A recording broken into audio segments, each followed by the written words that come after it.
بسم الله الرحمن الرحيم، والصلاة والسلام على رسول الله وعلى آله وصحبه أجمعين، أما بعد. السلام عليكم ورحمة الله وبركاته. بابتي سورتي كهف لخزمتي جنابتنا خواهي قولة طاعة وعبادات لملايك من قبول بك وهرچی چاکەی لێمان وەرگرێ بمانگە پیرۆزە ئینشاء الله تعالى. باسی ئەومان کرد لە دەرسی دوێنەدا گەوری ئەم سوورەتە و پاشانش گەیشتینە ئەوەی وتمان پێغەمبەری خوا صلی الله عليه وسلم هاتن لە تەفسیری تەبەری و ئیبن هیشامە هاتووە قوڕەیشەکان دوو کەسیان ناردووە لای پێغەمبەری خوا صلی الله عليه وسلم. چەند پرسیارێک ئاڕاستەی پێغەمبەریان کرد صلى الله عليه وسلم، بزان آية پیغمبر جواب داتوا لتوراة هاتو أمانة، يعني لكتابي خويانا هيا سي پرسیاریان لپیغمبر کرد صلى الله عليه وسلم. هيكان أبو باسي أصحاب الكهف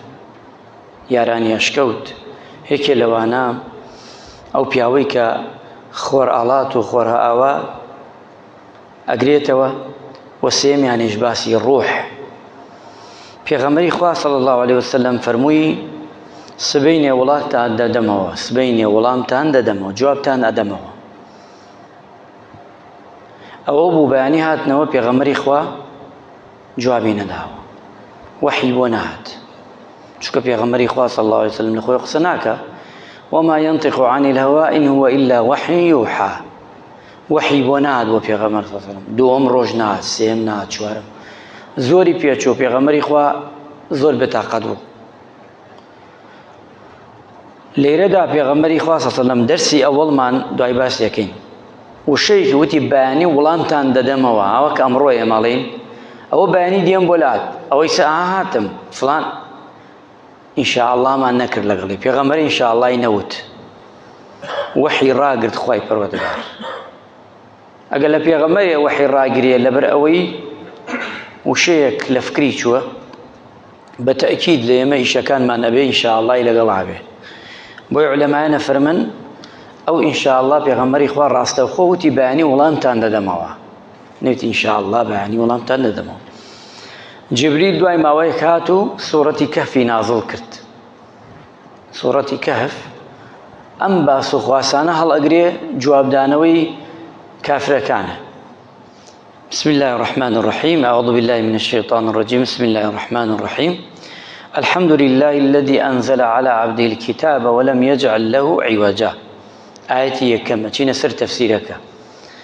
سپاس وستایشی خوا دەکەم لەسەر ئەوەی ئەو خودایە کە ئەو کتێبەی نازڵ کردووە پێغەمبەری خوا صلی الله علیه وسلم. ئەفەرمێ ئەی محەممەد سپاسی خوا بکە ئەو کتابە نازڵ بووە بەسەر تا، یان پێغەمبەری خوا سپاسی خوا دەکا صلى الله عليه وسلم كأو قرآن دابزيوه لم يجعل له عوجا، هيج كمو كورتيه كينيه، هيج نقصانيه كينيه. أم كلامي خوايا همو دنيا نكمو دنيا بشريت لكواتاي هتاني آيدنا تواني هليلم قرآن ببينه دياريشكا أو إثباتك أما كلامي خوايا هموي كأما متفقين همو مسلمان بتيكرا أما همو شي خوايا كواتا هیچ زیادەیەک هیچ نقصانیەک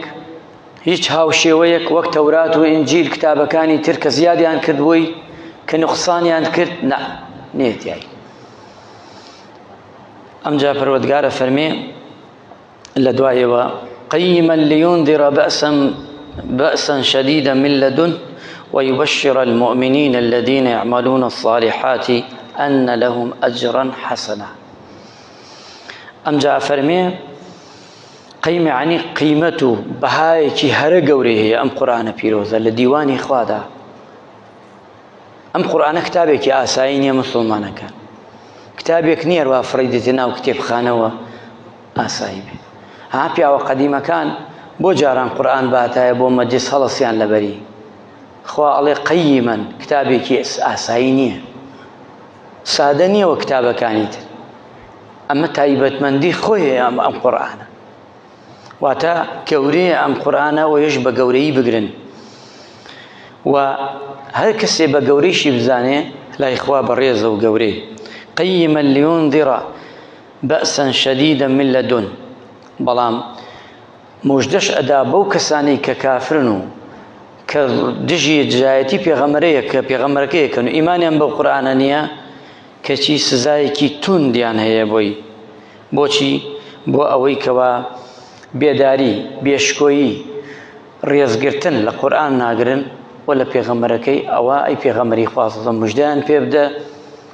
چاوەڕێ بکەن عەزاب و سزای خوای پەروەردگار. ماتا ئەمە مژدەیەک دەدا بەو کەسانەی کەوا دژایەتی قورئان و دژایەتی سنەت و دژایەتی دینی خوا دەکەن، خوای گەورە مژدەیان پێدا. ئەمجا پەروەردگارە فەرمێ ماکیثینە فیه ئەبەدا. سێم ئایەت ئەفەرمێ ئەو کار و کردارانە یان ئەو هاوشێوانەی کە لە بەهشت حتا کۆتایی، یعنی کەسێک کردەوەی چاکە ئەکا لە قیامەتا و لە دنیادا، ئەگەر لە دنیاش نەبێ لە قیامەت بچێتە باشتەوە هەتا هەتاییە، چوە دۆزەخش هەتا هەتاییە. چونکە پێشی ئایەتی سێهەم ئایەتی دووەم دوو مژدادا پێمان، ئەوانەی کردەوەی چاکە و باشە ئەکەن ئەی محەممەد مژدەیان بدەرێ با بەردەوام بن، خوای گەورە نەبڕاوەیە لە قیامەتە حتا هەتایان خاتە باشت. ئەوانەیشی کە خراپە ئەکەن بە قسەی خوا ناکەن عسیانەکەن ئەوە لە قیامەتا بێت چاوەڕێی سزای خوا بن و هەتا هەتایە لە دۆزەخا دەمێنن. ماكثين فيه أبدا وينذر الذين قالوا اتخذ الله ولدا. ئەمجا ئەوانش ئاگادار کەرەوە کەوا بوهتان ئەکەن، کەوا لە خوا ناترسن، ئەڵێن خوا کوڕی هەیە، خوا باوکی هەیە. قل هو الله أحد الله الصمد. تاکو تەنیایە خوا، لەم یەلید کەسی لێ نەبووە، کەسشی لێ نابێ، پێشی ئەو کەس نەبووە، پێ دوایشی ئەو نییە. الظاهر الباطن ناوەجوانەکانی خوا، کەواتە لێرە ئەومان پێ ئەڵێ کەوا بەو کەسانە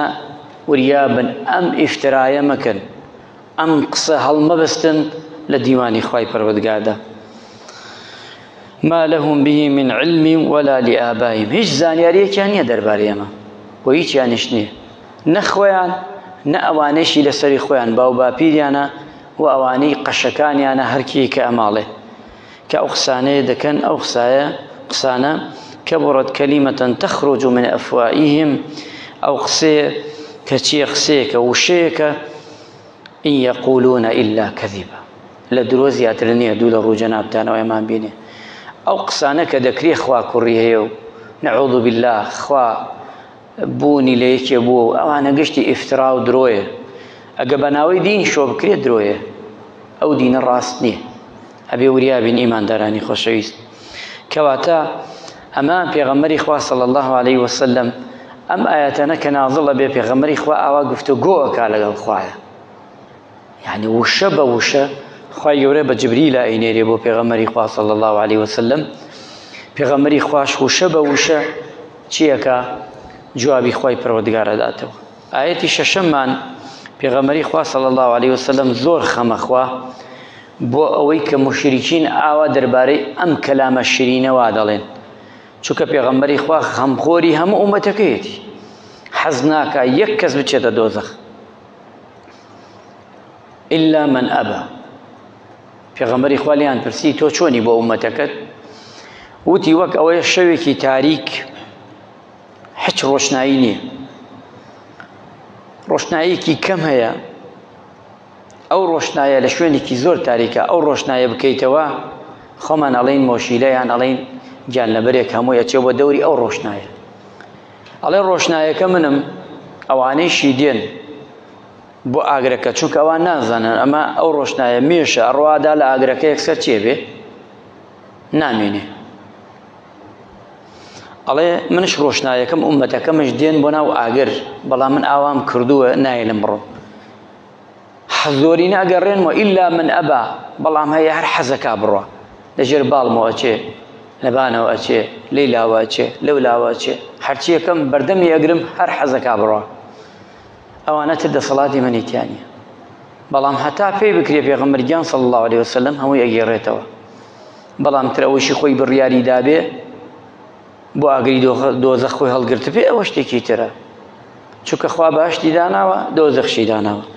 مسلمان بوونی داناوە کافر بوونیشی داناوە. بوي پێغەمبەری خوا زۆر خەفەتی خوارد فلعلك باخع نفسك على آثارهم إن لم يؤمنوا بهذا الحديث أسفا أي محمد صلى الله عليه وسلم غنبار مبا خفت مخو بو أواني كأوا تو دلتنگ دكن أو خسانة دكن تو بتاقد بي أمان لأمتي تون فلا تذهب نفسك عليهم حسرات زور آزاري خوت مدى نفسي خوت مدى كواتا خمي مخو خواهي گەورە خۆی ئەندازەیەکی دانا و قەڵەمی لێداوە کێ ئەچێ بۆ باشت و کێ ئەچێ بۆ دەست و کێ هەڵێ بژێرێ بە موسڵمان بوون و کێ بۆ کافر بوون ئەمە دڵی پێغەمبەر ئەداتەوە صلى الله عليه وسلم ئاەتی حەوتەممان إنا جعلنا ما على الأرض زينة لها ئەمجا دێتەوە باسی ئەوەمان بۆ دەکا باسی زینەتەکە ئەڵێ سێری ئەم دنیایە بکەی محەممەد صلى الله عليه وسلم چۆن ئەم دنیامان ڕازاندەوە لە هاوینە سەوزایەک دەرەکەین لە بەهارە لە هاوینە وشکێکەین لە زستانە بەفر و باران دەبارێنی میوەی سەر زەوی ئاسمان ئەو ئاسمانە بە جوانی ئەو زەویە تەخت بووە هەمووی ئەمانە گشتی چییە؟ ئەمە زینەتی دنیاە خۆشی دنیاە ئەم ئینسانە ئەم مرۆڤە دێتە دنیا بچووکە گەورە دەبێ ناتوانێت ڕێکا یەکێ دەستێگرێ دوایی خۆی دەستی کەسێگرێ دوایی لە کۆتایی هەم دەستێگرنەوە لە نەبوونەوە دێت ئەگەڕێتەوە ئەمە دنیاە خوای گەورە دایناوە پێمان ئەڵێ إنا جعلنا ما على الأرض زينة لها لنبلوهم بوشي بوئي تاقيان كينو أيهم أحسن عملا بزان كامیان چاکەکەن کامیان خراپەکەن طبعا ئێمە لە قیامەت ئەگلەیمان نییە حچمان نییە خوا مشتێکی پێداوین عەقڵی پێداوین خێرە زانین شەڕە زانین قورئانی بۆ ناردوین پێغەمبەری بۆ ناردوین خەڵکی چاکی بۆ ناردوین هیچ عوزرێکمان نییە هەر زۆرش مناقەشە بکەین خوا دەممان داخە هەرچی جەستەمانەیە دێتە جواب گەشتی شایەتیەدا لێمان ئەوان شەو بنە شاید بەسەرمان یعنی لە قیامەتە هیچ عوزرێکت نییە عوزرێک بێ بینیتەوە بڵێ خوای یان نەمزانی ئەبێ وریابی دنیاش بۆ ئەوەیە تاقیکردنەوەیە خۆشیدا پێت سپاسی خوا بکە ناخۆشیدا پێت هەر سپاسی خوا کە خوا تاقی دەکاتەوە و ئەمە زانە ژیانی خۆش و پیاوێکی چاکی واش مەزانە ئەگەر فەقیر بوو نەدار و لێ قەوما بوو هیچت نە و خوا ڕقی لێتە نە بەخوا خوا دای پێت تاقی دەکاتەوە لێت چی سندەوە هەر تاقی دەکاتەوە هەردووکی ئەمە حیساب و کتابە ئەبێ وریابیت چونکە پێغەمبەری خوا فەرمی صلی الله علیه وسلم إن دنیا وەک چییە وەک شیرینیە وایە شیرینی ئای خۆی چەنت تامینە وەک سەوزاییەکی جوان وایە بەڵام لەم ناو سەوزاییە وریابن واتقوا النساء لم حديثا وافرمي خوتان بباريزن لفتنة عفرت فإن أول فتنة بني إسرائيل يكن فتنة بني إسرائيل عفرت وريابا كانت من النساء لشويني كي ترى فرمي فاتقوا الدنيا ورياي دنيا جبن نتان خلاتين بعرب فول خوشي دنيا وات لينك أخوة وبيغمروا قيامة اللي فكرتش وريابا أما ئەمجا پێغەمبەری خوا صلی الله عليه وسلم باسی ئەمەی کردووە ئاگادارمانی کردێتەوە وإنا لجاعلون ما عليها صعيدا جرزا ئاەتی هێشتم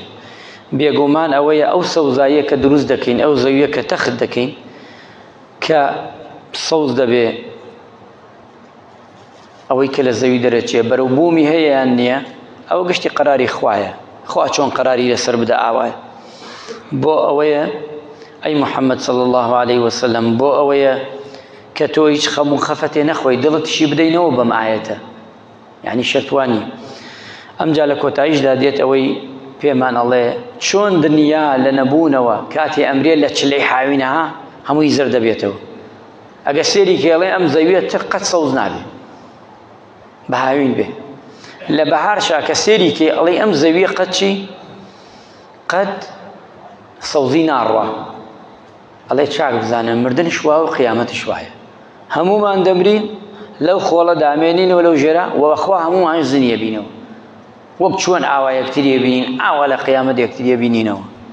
ئەهلی چاک بین لە باشدا یەکتری بینین خوا پەنامان بدا ئینشاءالله ئەهلی دۆزەخ نیمانیش لا یەکمان کەواتە ئەمە یەقینێکە ئەی محەممەد چاک بزانە ئەوەی کە دەئەمرێ حیساب و کتابێک هەیە لە دوای لە کۆتاییدا دێت ئاەتی هەشتممان لە کۆتایی دێت باسی داستانەکە ئەصحاب الکەهف و باسی ئەوەیش ئەکا کە ناوی دقیانوسە ئەو مەلیکەی کە شەرق و غەرب ئەگرێتەوە لە خۆی چەند دقیقە شەرق و غەرب ئەگرێتەوە لە خۆی باسی ئەو قیسەش ئەکا و باسی فیتنەکانش ئەکا هەتا ئاەتی هەشتم ڕاوەستین لەیرا خوای ڕەحم بە مولایەکمان بکە عاقبەت خێرمان بکە لە قورئانەکەی بە جوانی بە چاکی تێمان بگەێنێ و بتوانین سوودێک بگەینین بە خۆمان بە ئێوە خوای ڕەحم بە نەخۆشەکانمان بکە ئەوەی داوای دوعای خێری لێ کردوین خوای ڕەمەزانی پیرۆز لە مولایەکمان وەربگری یا ڕەبی خوای لە تەپاڕینەوە یا ڕەبی ڕەمەزان و ڕۆژوو مانگی ڕەمەزانی پیرۆز بەخێر و پاداشتێکی یەکجار بۆمان بنووسی بێتە شەفاعەت کەر بۆمان لە قیامەتدا ئەو قورئانی کە دەیخوێنین بێتە شەفاعەت بێتە تکاکار خوای وڵاتمان پارێزی لە هەموو موسیبەتێ خراپێک هەر کەسێ دعای خێر و چاکەی هەیە خوای ڕەحمی پێ بکەی ئامین ئامین وصلى الله على محمد وعلى آله وصحبه أجمعين والسلام عليكم ورحمة الله وبركاته